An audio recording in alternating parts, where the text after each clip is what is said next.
Today I'll be showing you the best armors in Tarkov at level 3 traders, which ranges from PMC level 23 with Peacekeeper 3 up to level 32 for Ragman 3. And these are generally a mixture of class 4 and 5 armors, so let's begin in progression order with Peacekeeper 3. Before we continue, this video is sponsored by the Ridge wallet, and now is the perfect time to get one, as this is the last chance to try to turn this into a brand new Ford Bronco. Ridge has partnered up with Hennessey, the high performance automotive customizer, and you can enter for free today on the website for a chance to win this insane SUV or $75,000 in cash if you prefer. Anyone can enter, but you get one bonus entry for every dollar spent on the Ridge website, and custom Hennessey products like this one can come with up to 1,000 extra entries. However, by the end of September, the chance to enter will be gone, so do make sure you go and get at least your free entry before it's too late. If you use my link ridge.com/gigaridge, you'll get 10 free entries at the checkout, and if you use my code gigaridge as well, then you'll also get 10% off. I've been using the Ridge wallet and the key case as well for quite a while now, and I really love mine. It holds up to 12 cards and it holds cash too in either the money clip or the cash strap, depending on which version you get. There are loads of different styles available, and the key case securely holds 1 to 6 keys as well, and I streamlined mine down to just 2, which is a huge improvement on my old bulky keyring, which stops them from jingling about and poking holes in my pockets all of the time. The Ridge team are so confident that you'll be converted that they have a 99-day test drive period, after which you can get your money back if you don't love it and a lifetime warranty if you do.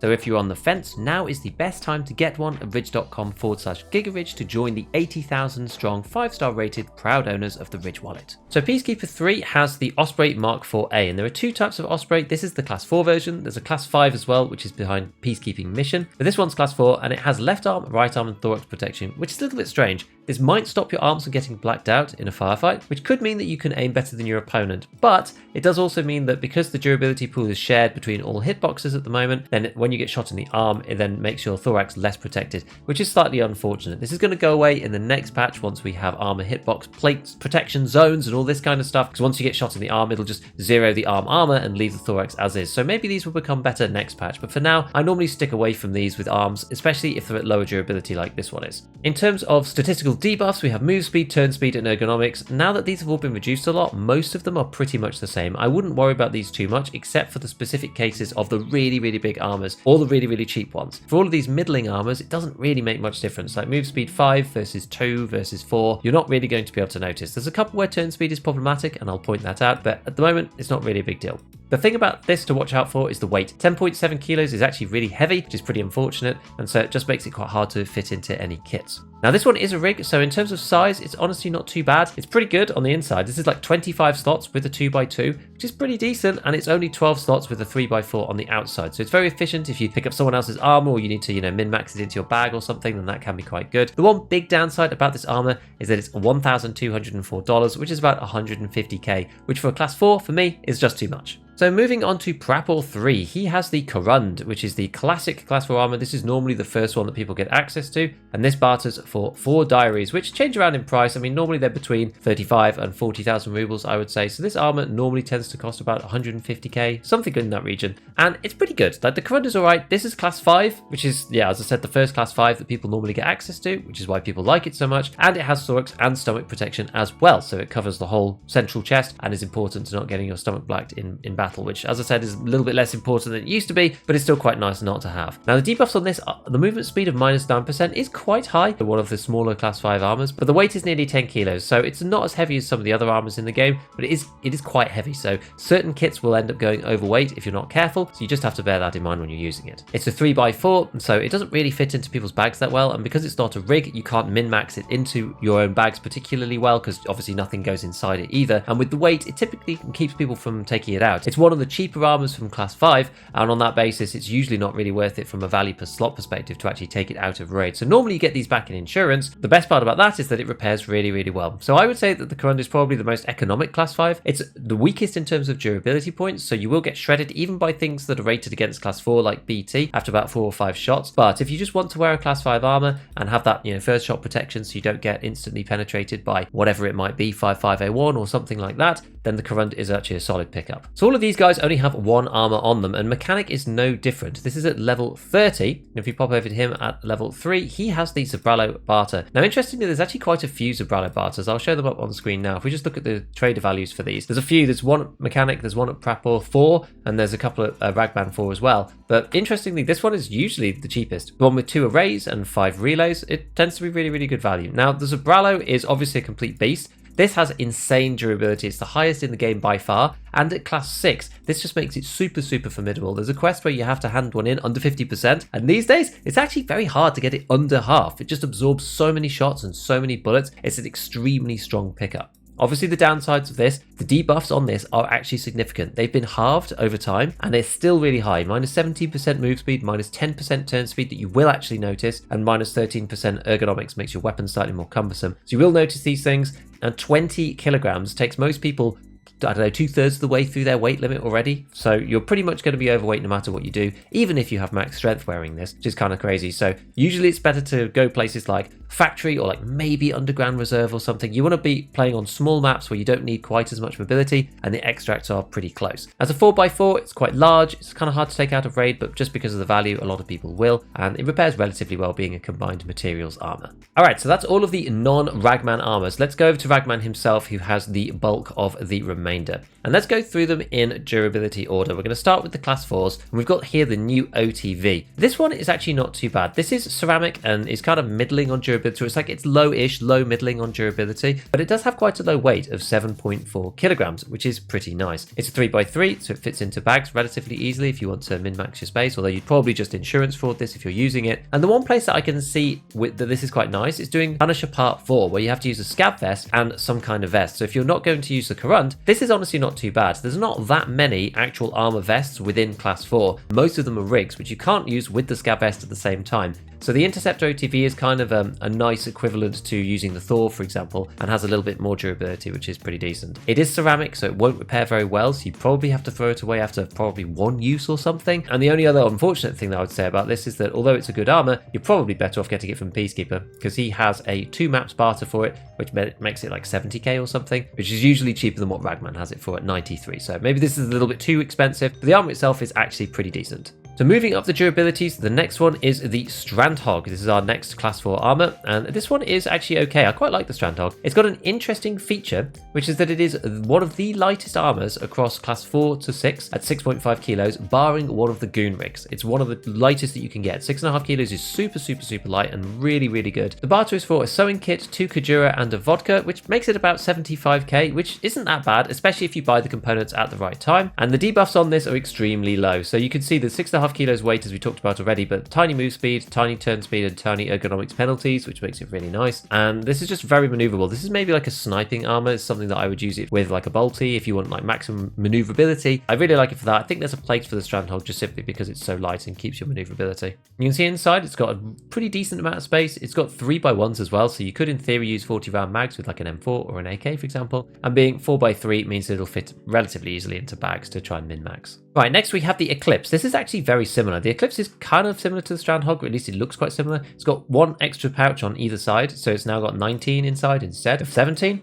And this is decent. This is about the same. This is a little bit better in terms of durability, covers thorax and stomach again. But the problem with this guy is that the barter is extremely expensive. The military flash drives tend to be about 140, 150k, which for a class 4 armor I just think is too much. I think you're just better off going for the Strandhog and ignoring this. There's a reason why you just don't really ever see these, to be honest. Like normally the only reason why people would run this is if they find it in a scav case, and it's not really worth selling it back to Ragman. That's really the only time. I wouldn't buy this just because the military flash drive barter is just too expensive. So the next one on Ragman 3 is the ANA Tactical M1. This is actually a decent armor. This one has got thorax and stomach protection, which is pretty cool. It's not that heavy at 8.3 kilos. It's relatively light, and it's got low debuffs too. Movement speed is -5, which is a little on the high side, but as I said before, you probably won't really notice. It's not too bad. So in terms of the actual space that it has, one of the great things about it is it's got 2 2x2s, which really does make a difference. If you're using drums or something, or you want to take out people's helmets and things like that, it's very, very useful. Or even just loot, things like roosters and stuff. You do find motors, power supplies, lots of things that fit into 2x2. So I know people do prefer having 2x2s in certain situations. I'm not that desperate for it, but I know that some people really do like it. The best part about the ANA M1 though is its barter, which is a weird one. This is one that you can min-max really, really heavily. So you need 4 Aquamaris and you need 1 Kvass. So straight off the bat, this would probably cost about 120k. But the thing is, you can drink these down to 1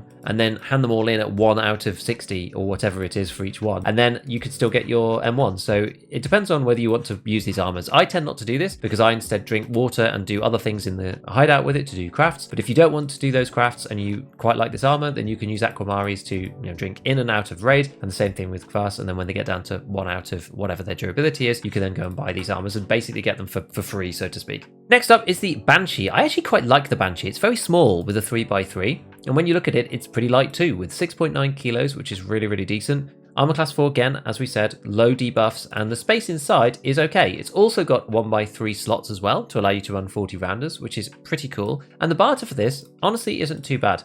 This tends to cost about 75k between these two. VHS tapes and vases aren't used for that much stuff, and so they don't tend to really spike that much. So it's kind of in the sort of like average tier 4 price, but it's at a cheaper level. So if the Strandhog is too expensive, for example, then you could go for the Banshee. The stomach protection thing is less important now, so it's not as problematic to go for this. And this actually has really good durability too. It's like better durability than the Strandhog, and it will protect your thorax really nicely if you're getting shot at with things that are rated under tier 4, obviously. Now, moving on to the ANA Tactical M2. This is one of my favorite class 4 armors when you get to Ragman 3, simply because it's so economic. But first, let's have a look at the actual armor itself. This is lighter than the M1 at 7 kilos, which again is one of the lighter armors in the game. It has really low debuffs as well, and it protects thorax and stomach too, which is really, really cool. It's a rig and it has decent space. It doesn't have a 2x2 slot, but that just means that it's harder to take for insurance for other people, and the fact that it's 4x4 outside of this means it's very difficult to put into bags, and it's hard for people to actually want to take it, which I think is quite nice. Now, the barter is really where we find the power of this thing. So round glasses, you need 3 of these. At the moment, they're 25k or something, so that's not really going to be efficient. But sometimes those can go down to even 10k, but often it's normally around 12k, something like that. So if you see them at like 12 or 15,000, that's about 45 at worst. And then the K1S, these face shields for the coal pack, they are expensive, but there's a barter for the chainlets, and these typically tend to be about 10k. So if you can buy those for 10,000 each, that's 30, and these for about 12,000, 15,000-ish, so 45, then you could get this armor for 75,000, and it is one of the highest durability class 4s without spending too much, and it's at such a cheap price. It's basically the same price as the Rat Rig now. So I really like this armor. It's one of my favorites. If I was going to go and pick up a class 4 armor, it probably would be this one, just because it's so efficient, and it's a nice all-rounder rig. I really, really enjoy this one.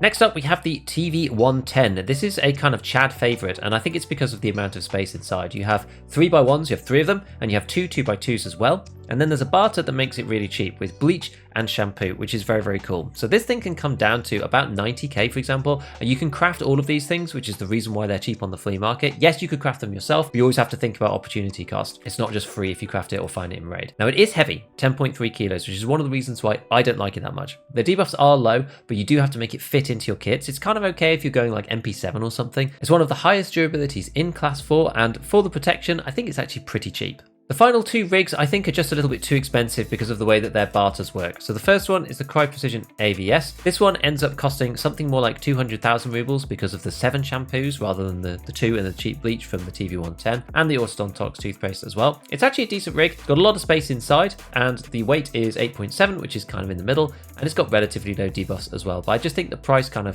are other better ones that you can get, like the TV110 or the NA M2 instead of this, which I think is just better. I know you get slightly more durability with the Precision AVS, but I just don't think it's worth going for it. The same thing is for this one, the Ars Armor A18 Skander. This one also is extremely expensive. This tends to cost about 200,000 rubles as well because it's 5 whiskies, and they're about 40k each. Yeah, you can get it slightly cheaper, but I'm just not paying 200,000 rubles for a class 4. This is also one of the largest rigs, 25 slots with 3x4 on the outside, which is pretty cool. It's middling weight and low debuffs, so it's okay on that front, but it just costs too much. You're better off sticking with other stuff. So moving on to class 5, we're now on to the Bagari rig. This one is very, very heavy. That's the main feature that I would say about it. 13 kilograms is extremely difficult.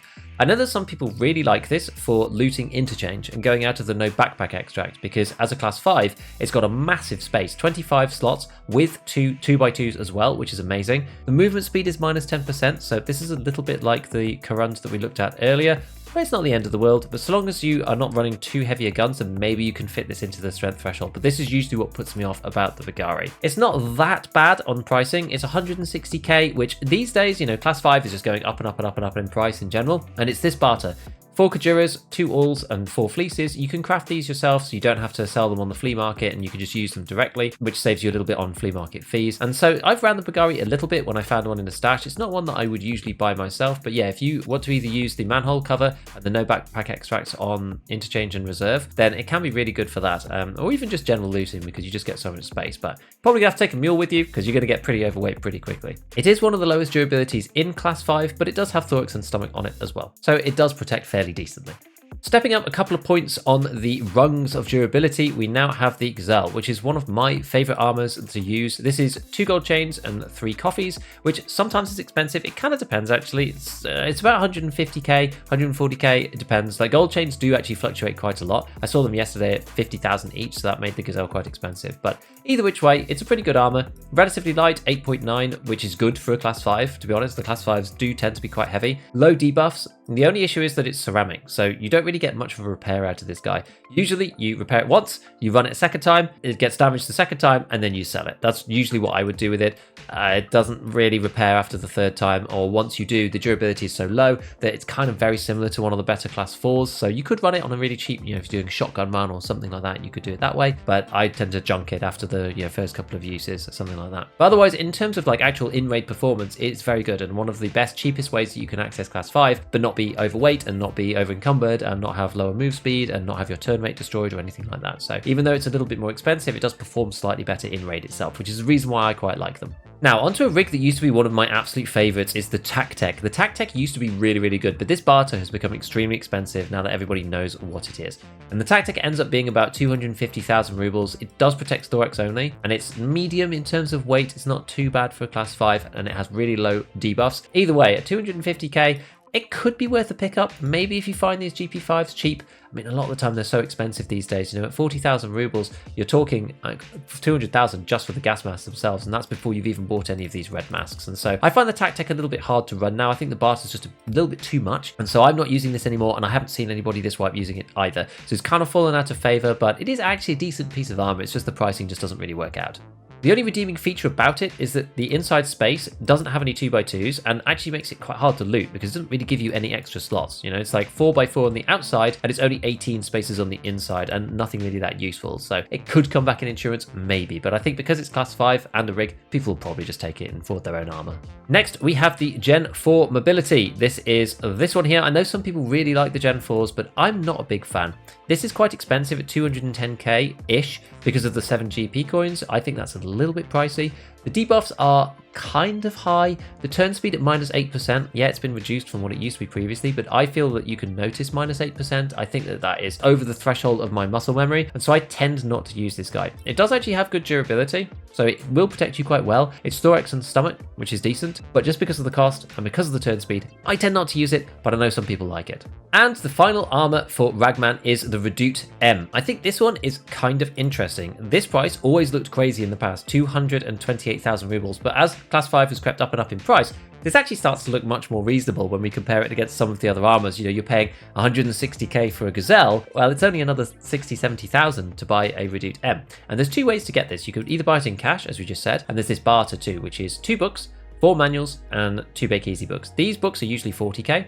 And the Bake Easy books are normally 30k. So that's like 80 plus 60 is 140. Now, the manuals are usually 10k on the fleet, but if you can find them on Fence, they're usually only 5,000 rubles. So that makes these 4 manuals 20k instead, which can make it really, really cheap, honestly. It can make it in line with some of the other armors. Now, the problem with the Fort Redoute is it's 13.5 kilos again, so it's another one that's extremely heavy, but it does protect thorax and stomach. If you can manage the weight, it's extremely good. This got a buff, either last wipe or the wipe before, I forget, and now it has really, really good durability. It's one of the highest durability armors within class 5, outside of the massive ones that are going to weigh you down loads. So this is really decent. This armor became meta in the quest at the end of last wipe, the one to get the 2 lines of stash, because you had to wear RU Army gear, and this was one of the only armors that you could really use that actually had good protection. So you saw people run this a ton at the end of last wipe, and it is actually decent. So if you can manage the weight on it, the Fort Redoute M is honestly a good pickup for class 5. It's really good. I like it a lot.